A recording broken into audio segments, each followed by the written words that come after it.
بسم الله الرحمن الرحيم. يا علي يا عظيم، يا غفور يا رحيم، أنت الرب العظيم الذي ليس كمثله شيء، وهو السميع البصير.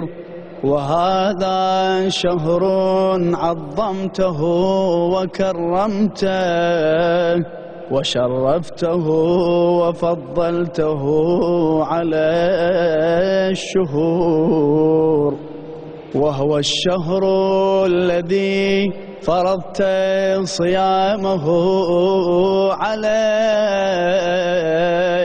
وهو شهر رمضان الذي أنزلت فيه القرآن هدى للناس وبينات من الهدى والفرقان، وجعلت فيه ليلة القدر وجعلتها خيرا من 1000 شهر.